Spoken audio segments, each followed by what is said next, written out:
It is no mere coincidence that Donald Trump turned his attention to Venezuela straight after announcing the withdrawal of U.S. troops from Syria. Nicolás Maduro, fighting for his survival on so many fronts at home and abroad, probably hasn't had much time to think about the man who thus inadvertently created the political quagmire engulfing him, Syrian leader Bashar Al Assad. Maduro would do well, though, to brush up on how Assad survived against all the odds, as would Trump. The knowledge could prove invaluable for averting another reckless U.S. push for regime change abroad. Trump's decision last month to accept Assad remaining in power in Syria enraged many Middle East hawks, who long saw Assad's removal as the springboard for war against Iran. National Security Advisor John Bolton and Secretary of State Mike Pompeo thus set off for the Middle East, each determined in his own bumbling fashion to undermine Trump's peace plan. However, during their trips they were rebuffed or ridiculed at every turn, as they confronted a stark new reality in the region.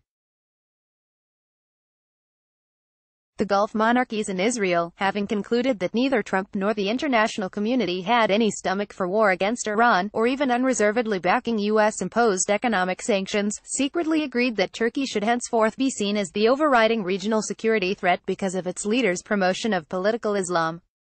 Arab countries were planning for the reopening of their embassies in Damascus. The Arab League was preparing to readmit Syria. In return for his return to the Arab fold, Assad will be pressured to contain Syrian ally Iran. Bolton and Pompeo returned to Washington humiliated. But they were not, alas, marginalized.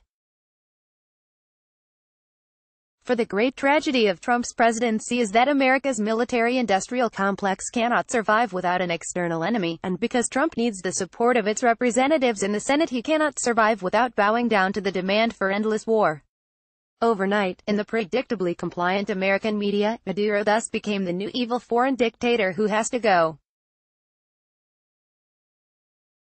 Trump meanwhile whispered into warmonger Lindsey Graham's ear, "How do you feel about military action in Venezuela? Trump's heart isn't in this militarism, but the neocons don't care." With the constant threat of impeachment, Trump therefore finds himself in the absurd position of essentially being blackmailed by them over his alleged covert Russian collusion during the presidential election campaign and overtly interfering in Venezuela's domestic elections.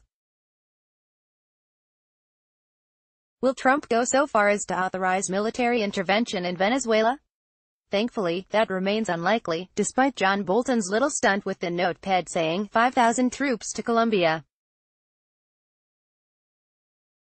With Syria, Trump understood that Assad, while hardly an exemplary leader, became increasingly popular. The louder calls grew for his ouster in Washington and other Western capitals.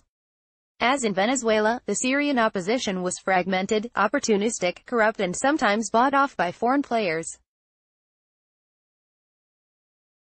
There is as of now no viable political option for a post-Maduro Venezuela either. Indeed, under threat of foreign military aggression and the resulting chaos, Venezuelans, like Syrians, will more likely opt to stick with the devil they know. Military intervention would also risk a massive regional migrant crisis that would soon reach America's southern border, as civil war in Syria created a migrant crisis in Europe that so appalled Trump. At this stage it is more probable, then, that Trump is allowing the neocons to beat the war drums as a way of keeping his enemies closer as the Russiagate investigation finally comes to an end.